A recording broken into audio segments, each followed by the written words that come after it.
A meeting of old rivals in the Orange Bowl, and a Texas quarterback meets his former laundry in the Cotton Bowl. This is the College Game Day Podcast for Monday, January 6th. Rece Davis and Pete Thamel with you. Monday, January 6th, important in a lot of quarters. It is the 88th birthday for legendary Notre Dame head coach Lou Holtz.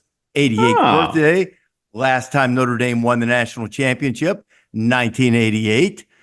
During those 1988 season, they were in the midst of a big rivalry with Penn State. So sometimes, Pete, everything comes full circle as we prepare for the two semifinal games. First in the Orange Bowl between Notre Dame and Penn State. Those two playing for the first time in well over a decade and a half, I think. The last time they met was in 2007. Ohio State and Texas will play in the Cotton Bowl. One would think home state advantage for Texas, so I'm not sure anyone has any type of advantage over the Buckeyes the way they're playing right now. Those two haven't met since 2009. So, I wanted to start with this because, look, I'm not going to lie to our audience. I have really, really, really reduced the number of times that I look or pay attention to mentions on X, because mostly it's just, I'm mad at you about something. But, everybody looks at them from time to time. And the thing that has sort of made me chuckle has been the, ESPN, you didn't get the teams you wanted. Oh, really? Oh, really? Not that we always say this, we're not rooting for anybody, but are you kidding me? These semifinals, Notre Dame, Penn State, Texas, Ohio State. We'll be able to make a championship game out of any combination you want to put together out of that. And the semifinals should just be fantastic theater and nostalgia and teams trying to rise up, because none of them have won a national championship in at least a decade, the most recent being Ohio State in 2014. Yeah, there's a lot of new there, and I think the ex commentators probably mistook ESPN's SEC relationship for the fact that ESPN just wants big ratings, and it's really sad that I just really think that the whoever's in charge of the rating numbers could put the no vacancy sign up and take a week or two off, because it's gonna be pretty compelling. Just no matter how this shakes out.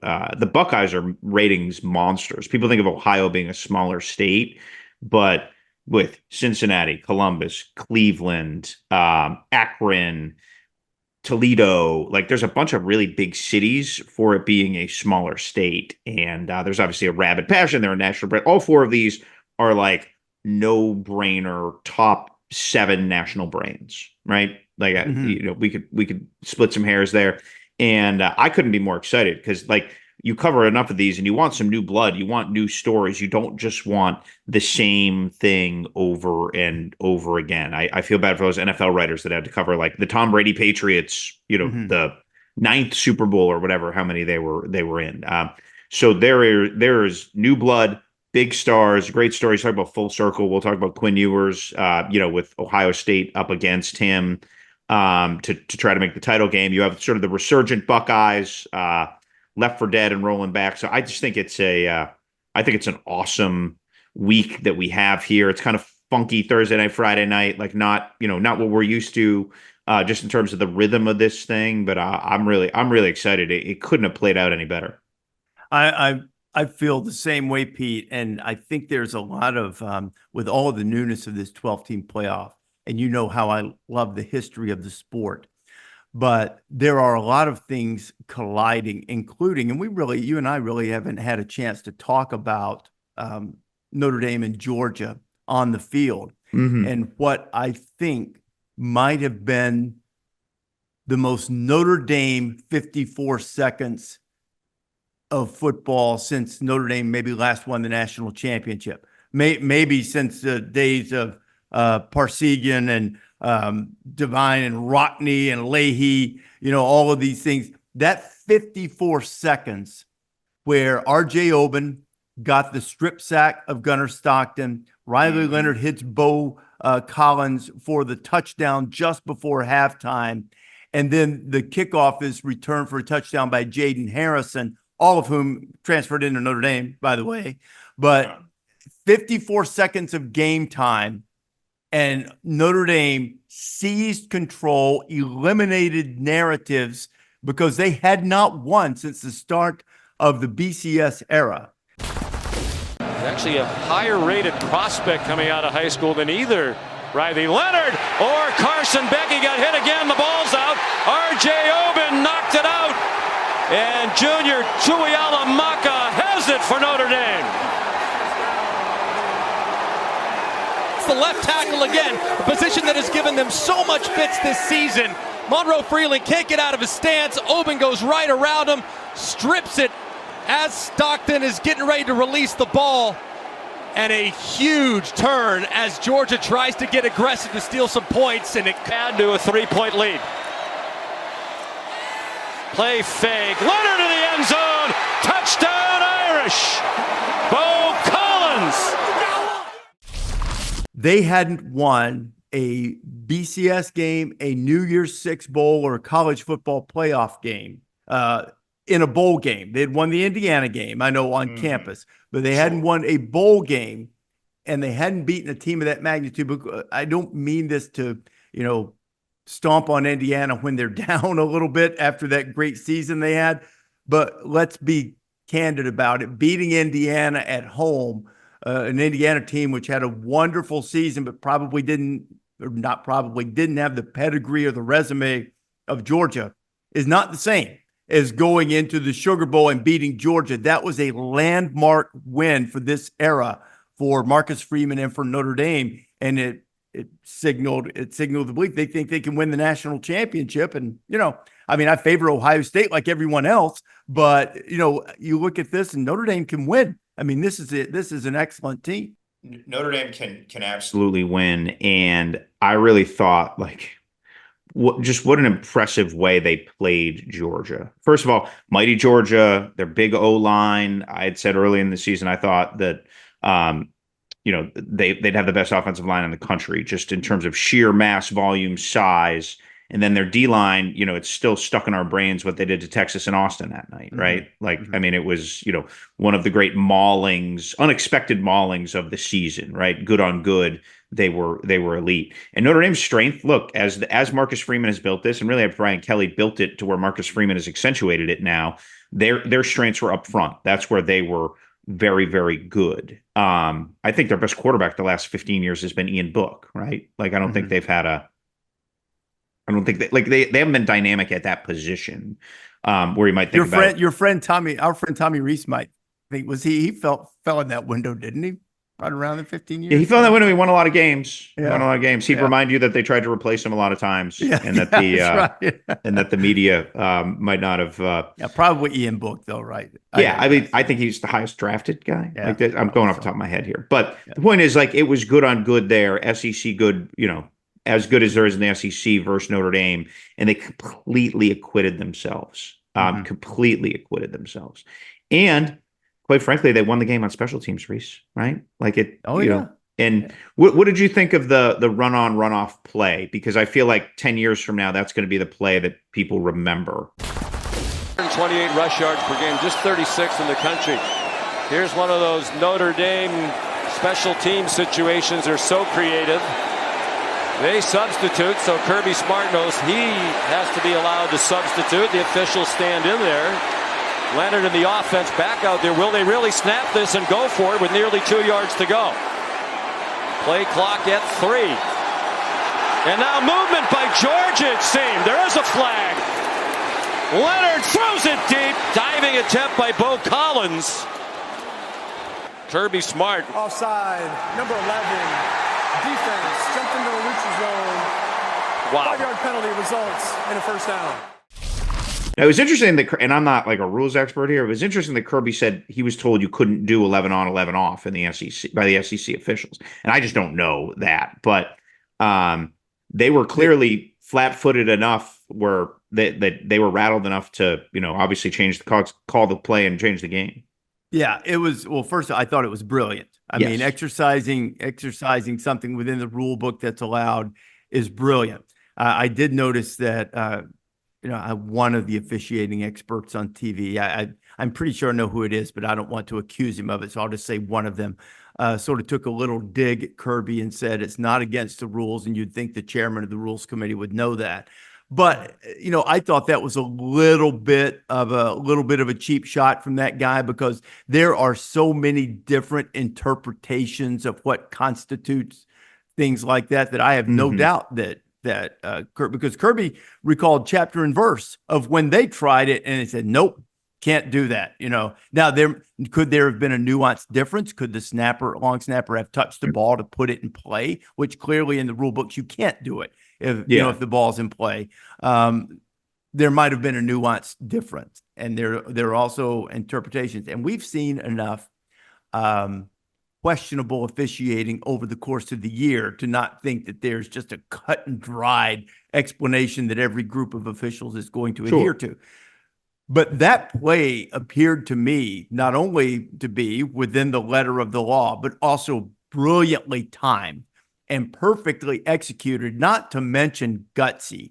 Yeah, I was going to say, but call it there. Yeah, but that said, to my point about officiating earlier, they missed a false start. They missed a blatant false start on the guy receiver lined up wide to the receiver to the right. I mean, it was an egregious miss for the officials there. So a lot of things happened there, but most of it is credit to Marcus Freeman for calling it, to Notre Dame's players for executing it, and just having the guts to do it. And then to just drain the clock at the end of the game with power football. Big time. It was big time. You know what my son said the other day, that he's actually rooting for Notre Dame to win the national championship, so that all of these conference debates, he can say which conference is best. None of them. Notre Dame's conference is the best. But even so, I don't want to take us off Notre Dame, Georgia, and subsequently Notre Dame, Penn State yet. But what a postseason for the Big Ten. Yes, elite.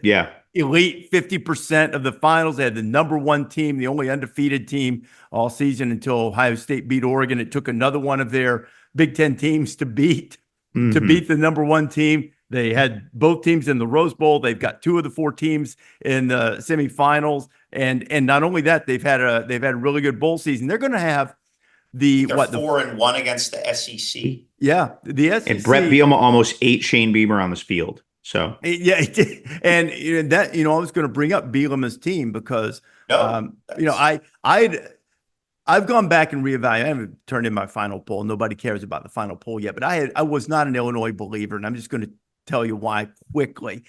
I probably sometimes this happens. You see a game, sticks in your head, can't get over it. Purdue couldn't get over Purdue. They were lucky to win the Purdue game. They had a big lead. They blew it.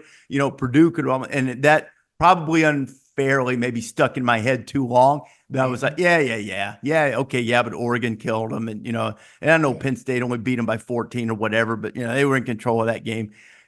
Yeah, you know what? Reevaluate. Illinois is going to finish the season top 15 team, right? Yeah, I mean, So you're going to have the four playoff teams and Illinois. I don't think I'm overlooking anybody. They're going to have 5 of the top 15 in the country. So a banner year. And not only that, a team that I doubt they finish ranked, but whether they do or not doesn't matter. Another one beat Ohio State and Alabama to finish the season. So it's been a banner year for the Big Ten now to try to cap it with their second straight national championship. When's the last time the Big Ten won back to back? Go back through the Rolodex. I mean, they, obviously they won in 14, and then you go back and Ohio State won in 02, and Michigan won in 97, or won a share of it in 97. I hear you, Nebraska people. I know. So they won a share in 97. Yeah, it's a hard list, right? We need Marissa Dowling on here to look that up right quick. Because you have you go back deep into it, and you've got the split championships and all of that thing. So, and when Penn State last won their national championships in the 80s, they were not in the Big Ten. Yeah, and Nebraska obviously wasn't in the 90s. Nebraska wasn't in 97, right? I have an update from a little birdie. The last believed, and it's not confirmed yet, for Big Ten back-to-back titles, Michigan State 65 and 66. Although I quickly looked at those, and there was some we used to call them on my old podcast laundromat titles, like some alphabet soups that I don't recognize. So they are on this list that's on Stat Reference that is legitimate, but I recognize like AP after that, like so that is so that can be grand debated by some college football historians who are bigger nerds than us, which you have to be a pretty big nerd. And but they have the NFF, so I guess that's National Football Foundation in 66. Notre Dame kind of would probably be recognized because they had a bunch of other ones. And Michigan State looked like they won a majority of them in 65. So, but that just gives you some context of what a big deal this would be for the Big Ten. At this moment of perceived SEC mega dominance, they are now statistically positioned to do something that they haven't done in a half century. A little history note for the people who think that the SEC and particularly Alabama gets all the breaks. That 66 season was a famous one in many quarters because Michigan State and Notre Dame played in the regular season in what was a mammoth game of the century type clash, and they tied. And as I recall it, Ara Parsegian, who, by the way, I'm about to read, sometimes I show my bookshelf, new Ara book out there that I just received. I'm looking forward to reading. Who wrote it? Knocked another book off the shelf. A gentleman called Mark O. Hubbard, and Rocky Blyer wrote the foreword. So this is the authorized, and you know what? This may not be new. I just haven't read it, and I just received it. Received it as a gift over the holiday. Actually, no, it is copyright 2024 by the University of Notre Dame. So, so I look forward to reading this. But Ara played for the tie, as I recall, against Duffy Daugherty, and they ended up, they basically ran off the clock, 10-10 tie, and Alabama in all of those years of split titles had won the national championship in 64 and 65, or at least a share of it, and they were undefeated, including through the bowl game in 66, and finished behind both of them in the rankings. And there were a lot of sociological explanations. Some said that it was because integration had not yet come to the Southeastern Conference, that was part of the reason for it. Some of it, for whatever reason, people just perceived that Notre Dame, Michigan State were better. A lot of reasons for it, but that was a memorable, historic season in the annals of college football as well. Can I interject one thing? Our friend Ivan Meisel is currently writing a Frank Leahy book. Is he really? Yes, which, as you know, Ivan Meisel as well as I do, is going to be excellent. There's no doubt about that. He's given me over the years some dribs and drabs of just like time and place and history, and it just sounds like it'll be excellent. So since we're talking about Notre Dame coach books, I didn't want to let that slide by without pumping my friend and yours Ivan's up. I think it'll be out in like a year, something like that. So hey. Just texted with him around New Year's, and he mentioned it, and it's out there that he's doing it. I'm not like giving away anybody's secrets. So, but it's been a banner year, and it can be a better one. Let's talk a little bit about that Penn State Notre Dame game, because I think a lot of the attention, Pete, going into this game is going to be on Notre Dame because of the power of its brand, because Notre Dame beat Georgia, and because as I take another little dig at the X people, I haven't received any of the apology notes from the people who were mad that I said Penn State had a favorable path to the semifinals. They did. They had a favorable path, and they took advantage of it. They did. Yeah, I thought we hammered the home 5 and 6 point maybe louder than anybody. Yeah, I do too. If you had the 5 and the 6 seed, you had an advantage. You did. Simply put. And I think, again, I'm not making excuses for Oregon. They weren't ready to play playoff football in the start of that game, and Ohio State was. Was that rust? Was Ohio State just better? And I'm not diminishing. Ohio State ragdolled them, but it was. I don't remember seeing a better performance of a first half performance. Really, the whole game, but especially that first half was as good a half of football as I can remember. Yes, and it just and again, they didn't have the 5 or the 6, but those that mattered, man. That mattered a lot in this whole thing. There's no other way to say it. Do you think it'll get fixed next year? You started ringing the bell long before they seeded the darn thing. Yeah, I hope so, Pete, because there are some years, as we mentioned, and if this format had been in play last season, it would have been fine because, top four teams were the four highest ranked champions, and that's fine. But to me, it's not about who wins, because I'll reiterate my perspective that performance does not validate or invalidate selection. But if you're using the entire season to evaluate teams and then seed them, you need to seed the bracket.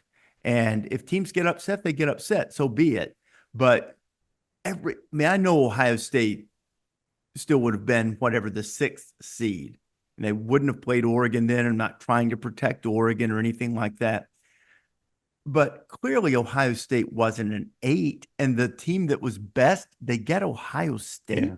And then the team that they beat, that actually both of them beat, and I'm not trying to take a swing at Boise State, but Penn State gets Boise State.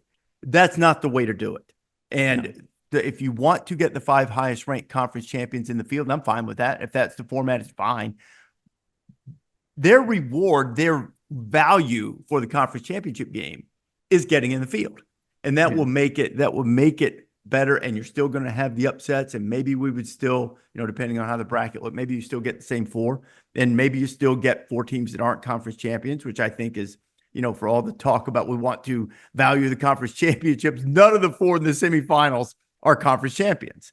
And so, I think just seed the thing. I think it gets fixed. I think that is the one tweak they'll make immediately. I think you've pointed out that it has to be unanimous, any changes prior to the next cycle, which will start not 25 season, but the 26 season. I can't imagine who would oppose that, because that's just the right thing to do. I'm sure Arizona State and Boise State were very happy to get the buys, but the biggest thing, particularly for the group of 5 teams like Boise State, is to get in. And they would have been more than happy with the shot at having a home game, I think, for that too. Not that I guess they wouldn't have in this particular case if you'd gone just by the rankings to see the tournament, but just to have the opportunity to do so would have been enough.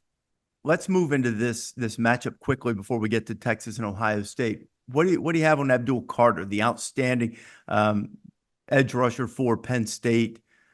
Play on the line, plays linebacker, had a left shoulder injury in the game against Boise State. What do they expect from him in the Notre Dame game? So right now, James Franklin, notoriously Cagey about injuries. He has said something to the effect of generally positive. I don't see why he can't go. At this point, I don't think there's anything that's stopping him from playing, but it's going to come down to how is he able to play.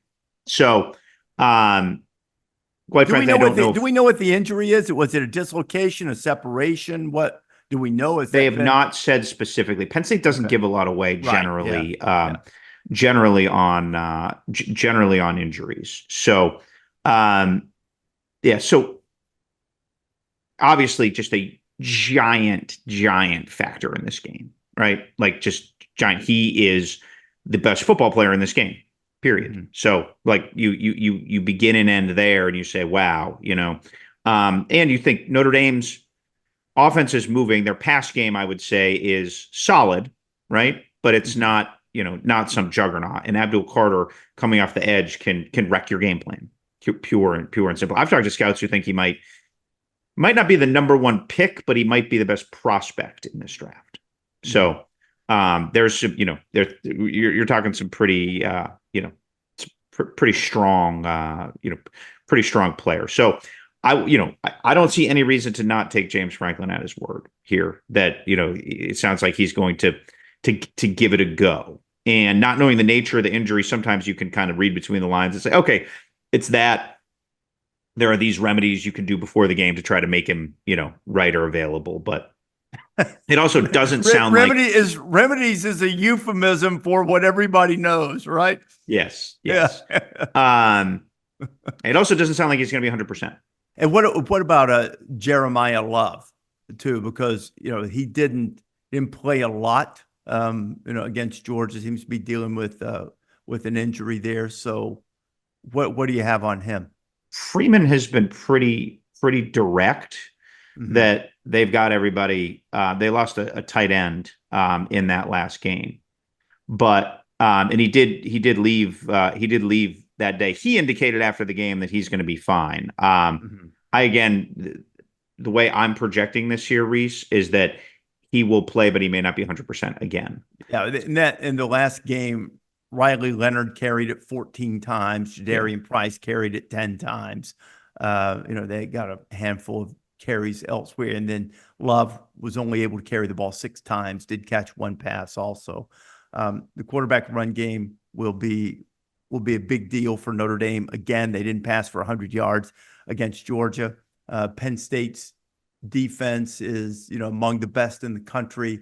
They've been great against the run this year. I think we made mention when they were facing Ashton Genty that if you look at rushing success rate, Pete, which is if you get 50% of the yardage needed for a first down, 70% on second down, and convert on either third or fourth down, that even as good as Penn State's defense was, there have been times when they haven't ranked quite as highly as one might expect in that particular category. But they offset it with negative plays and tackles for loss and rushes for 0 or negative yards. I think that Notre Dame's going to have to be a little bit more, you put it kindly earlier, that not dynamic in the passing game. They're going to have to be more effective. They're going to have to make a few more plays in the passing game, I think, to beat Penn State. They can't count on kickoff return for a touchdown, strip sacks necessarily, although they could certainly get them. But, I don't know if you can count on that. You've got Drew Aller, who's played a lot more football than Gunnar Stockton has coming in. And, and I think Penn State is going to be able to play the card of everybody's all wound up about Notre Dame beating Georgia. And, Penn State might be hitting its stride a little bit here. They used Tyler Warren as they have all season. Boise State knew it was coming, still couldn't do anything about it. And, I think that'll be the challenge for Al Golden. And Al Golden, the Penn Stater, who is now Notre Dame's defensive coordinator, and the Irish on Thursday night.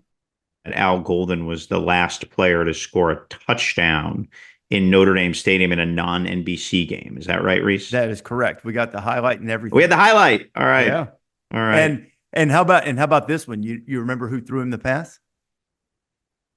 Blackledge? Tony Sacca. Ooh, wow. And the reason I bring that up is because I just became aware earlier this morning, and I think I just read earlier this morning that Tony Sacca's son is a senior quarterback committed to the University of Notre Dame. Oh, I didn't know that. Yeah, I just read it this morning. Look at you up early doing your research. I've got one more for you that I'm going to break out, and then let's move to Texas, Ohio State. And there's 1990 game in the midst of when these two were playing a lot, the game in which Golden scored the touchdown and ultimately was won with a field goal by Penn State at the end. My friend Jay Paterno, Joe's son, who sent me this great article that he's written about this, where I learned a lot of this, extensively detailing Penn State, Notre Dame against each other in history, particularly in that period from, I guess, 81 through, 92, or right around the time Penn State went in. They accepted the Big Ten invitation, I think, in 89, but they went in, in the early 90s. But he referred to it as his 12-year war. And Penn State had injuries at the long snapper position. And the guy who snapped the ball in the game-winning field goal in Notre Dame Stadium was like a Penn State version of Rudy, because he started the season as the team manager. No. Named I think you pronounce his name Ceh, spelled C-E-H. Bobby Ceh started the season as a manager, ended up being the long snapper, and snapped for the game-winning field goal. So you've even got competing Rudy stories in this game, too. You got a little bit of everything. Again, it's easy to sit back and say, these should play all the time. They should play all the time. But those are two. I was at the last one of those at Penn State in 2007. I recall what was the safety? His last name began with a Z for Notre Dame. Zibikowski? Zibikowski, Tom Zibikowski, who was a boxer. Yeah, exactly. He had I remember he had an interception, and their offense stunk that night, and he returned it to the 8-yard line. Arbitrary number I'm picking there. And he was so mad because he knew if he didn't score, they weren't going to score that night. Hey, the most the most the most meaningless story of the semifinals is Quinn Ewers against his old laundry, isn't it? Yeah. I mean, from starting, I mean, he basically went there and made some money, right? With the NIL thing, because at the time he couldn't make it in high school or whatever. He graduated a year early and spent a year at Ohio State. Saw a couple of clips of him playing.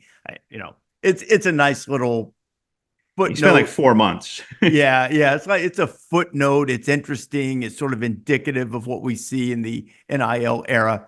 But I do think, you know what I look at this game in Ohio State, if it plays the way it has in the first two games, you're going to win the national championship, and we're going to be robbed in all likelihood of any dramatic endings in either of their games if they play the way they have the last two games.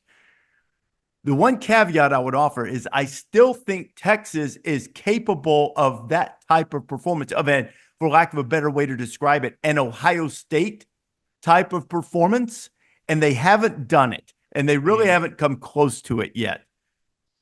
Maybe they won't. Maybe it's one of those years where it just never happens for them. But if both of them were to play at their top level, I mean, that would be a mammoth game, an all-time classic between those two, because if there is one team left in the field that has the talent to stand there toe-to-toe against the Buckeyes, that they have the defensive backs that can challenge those receivers, that they have the defensive line that can make things tough on the running game and for Will Howard when he passes. If they have the weapons to challenge that great Ohio State defense, it's Texas. And, but Texas hasn't flipped the switch the way Ohio State has been able to do post-Michigan. Yeah, at this point for Texas, which is an Excellent team that has played very well this year, you have to wonder if they're capable of that everything come together performance. The place where I've been disappointed they haven't been able to dictate the game is the offensive line. Now, look, this is not a Texas tailback crew because of injuries and such. There's not a Ricky Williams back there. There's not like your typical bell cow Texas first team all league guy. So that might be part of why we haven't seen this O-line. But individually very talented. I think Cam Williams will be back starting at right tackle again, which is good news. Obviously, Kelvin Banks at left. They've got experienced guys at the guards and a very experienced center. But just for some reason, the sum hasn't been able to coalesce to be greater than the parts yet this year. And I would think that considering the way Ohio State's defensive line has played in these playoff games, they're going to need to do that, and they are going to need to come together. Because I think teams have shown, and Georgia obviously showed this, you can rattle Quinn Ewers if you pressure him some. And he's generally a cool customer, but teams that have flustered him have had some success in slowing him down. So I just wonder if look, Ohio State flipped the switch in a way none of us saw coming, right? Just none of us saw it coming. So who knows when or how. They're going to have a home crowd advantage to some extent. There'll be some Buckeye fans in the house there, but they're going to, AT&T Stadium it's going to be a moment for that program, and maybe they come and meet the moment, Rece. But and I will say that Oregon's secondary was their definitive weakness, so it didn't surprise me that when Ohio State went downfield early and had some success that they did that. And look, they tore up their secondary in the first meeting too. They just didn't get the ending right. Texas's secondary is their definitive strength. That's the strength of that defense. I don't think there's any question. Much like you had said last year, their upfront D line was their strength. This year, Jahdae Barron is as good of a cover corner as they're going to see. Now, I think the matchup question is, do you move him around with Jeremiah Smith? I would guess probably not. They have Manny Muhammad. He's another very good cover corner. I think it drops a little bit from there as it does at most places. But how Texas does match up, and can you avoid getting gashed early? Because how did Ohio State win these games? They just chunk played people early and then got them behind, and then they were able to put that down. So that's where I see Texas right now. They certainly, like individual per pound talent, are right there with Ohio State, or maybe a nose hair behind. But it's coming together and fully executing. I feel like, I'm going to use one of your phrases, Texas has played with its food a lot this season. Against Arizona State, they had that great opening drive, played with their food for a while. Like, they just haven't executed consistently on offense. Red zone issues have obviously been discussed. And turnovers too, man. I mean, they create a bunch of them, but they give a bunch of them away. Going into the Arizona State game, only 8 teams in the entire country had turned the ball over more often than Texas. Now, they were also at the top of the nation in creating turnovers, but that won't be the way to go against Ohio State. You also have Desmond Howard's favorite player in the secondary, Andrew Makuba, the Clemson transfer. So there's a physical presence back there as well. I think this is a real challenge for Texas to answer the bell, because Georgia, although Texas should have had a significant lead against Georgia at halftime of the SEC championship game, they didn't, and they lost. So they faced one team really this year with the type of players that Ohio State has. It's Georgia, and they lost both. So this is a real referendum on what type of team Texas is, whether they're just a really good team or whether they're elite.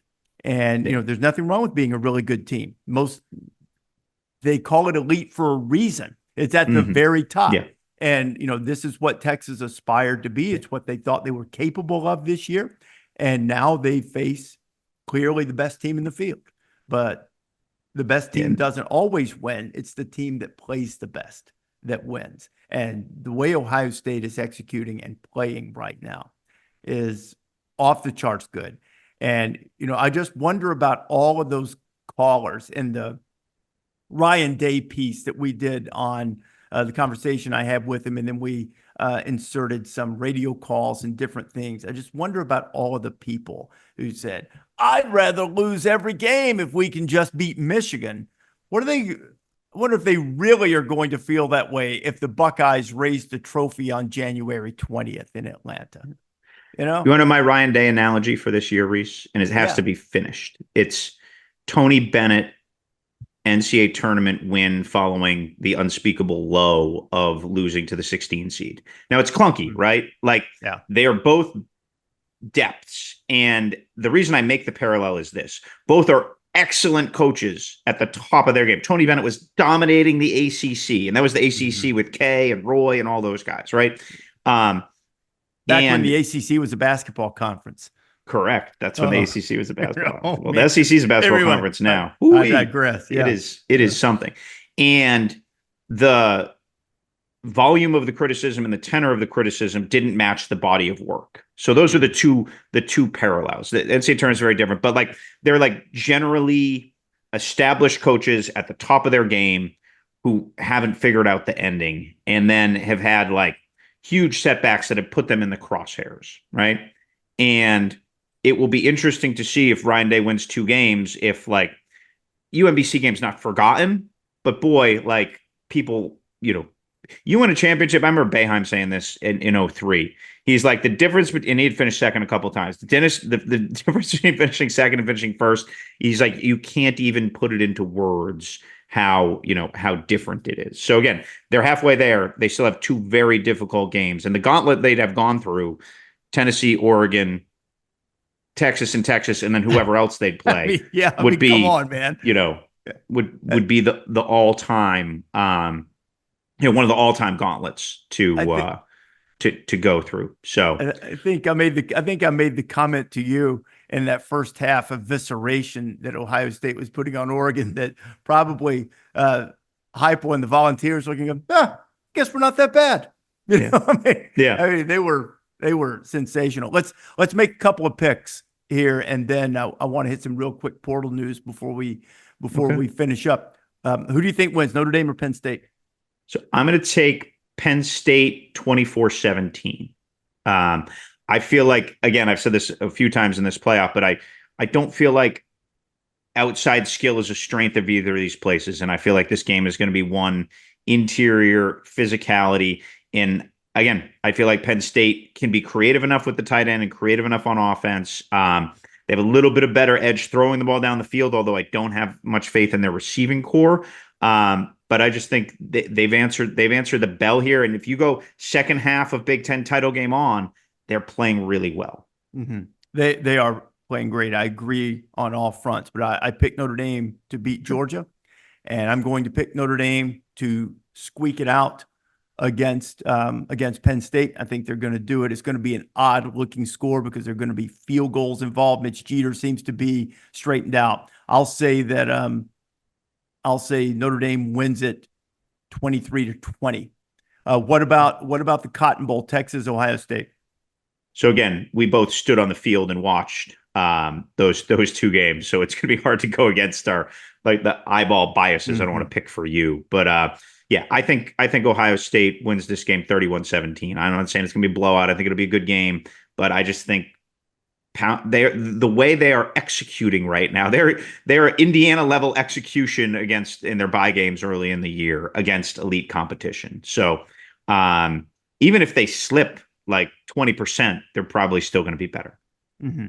I'm going to say I'm picking Ohio State also, but I think Texas will have a little more success on offense than you do. I think I'm going to say that Ohio State wins the game 35-28. I think Texas will move the ball. Might be a late try to get back in the game touchdown to cut it to 7, but that's where I'll go. So I've got Ohio State, Notre Dame in the national championship game, which everybody could live with that. And you've got Penn State and Ohio State in a rematch in the national championship game, and everybody could also live with that. Okay, before we bounce here, some portal news to talk about. So portal news, pretty simple. We're in an interesting place in the portal right now, where a lot of the high-end marquee guys are gone, and you're getting the guys who are trying to find themselves. So we're sitting here on Monday morning. Jaden Rashada went in the portal yesterday. It's a little bit like some of these guys, Rece, like Jaden Rashada is a little bit like a Kardashian, like he's famous for being famous at this point. And you hope these guys who are clearly talented and clearly had high ceilings can go find somewhere to maximize that. And it'll be interesting to see where Jaden Rashada ends up, because the market for a place where you can go and start is very limited. And we saw that because Malachi Nelson is going to go to UTEP. Now, he had a little bit of a better market, could have gone a few other places, but he went to El Paso. He wanted to stay a little bit west, and he found like it was a place that he connected with the staff and had faith in the staff there. And, credit coach Scotty Walden, UTEP got a lot more interesting. Like that first Tuesday they're on, and Malachi's slinging the pill, probably get some receivers to follow him there. People want to catch the balls from him. That makes UTEP a lot more interesting. And it's almost like in some ways, and UTEP people will probably get upset by this, but in some ways it'll be like spending a year in AAA. In double or AAA. And if he goes and he puts up big numbers, then the market's going to open up for him again. I mean, I just saw a random quarterback that I didn't know had more eligibility, Robbie Ashford, who's been at Auburn, Oregon, South Carolina. I don't think I've missed anybody. Now he's going to Wake Forest. And he'll start at Wake Forest, and he'll probably put up pretty big numbers like Hank Bachmeier did last year. I've always sort of believed in him. Oddly, I saw him play in high school. Yeah. I remember you've had an affinity for him. Yeah, and he's run for a lot of yards. You know what I think's happened with him? It happens, and it's the reason quarterbacks transfer, and it's why I don't really begrudge them that. I don't think that Robbie, and I'm not at practice every day, maybe there's not reason to put faith in him. But in any of these places, I don't think anybody has said, we're going to let you play. And if you make some mistakes, we're still going to let you play. And we're going to let you figure it out. I hope he has a great season. He's bounced around a lot. I hope he's also getting his degree and all those things that we're supposed to root for as grown-ups and protectors of the sport. Pete, a lot of fun. Look forward to seeing you in Miami Gardens for the Notre Dame Penn State game, and then headed over to Dallas for the Cotton Bowl. Thanks for listening to the College Game Day Podcast. We encourage you to subscribe so you never miss a single episode, or download wherever you prefer to get your podcasts.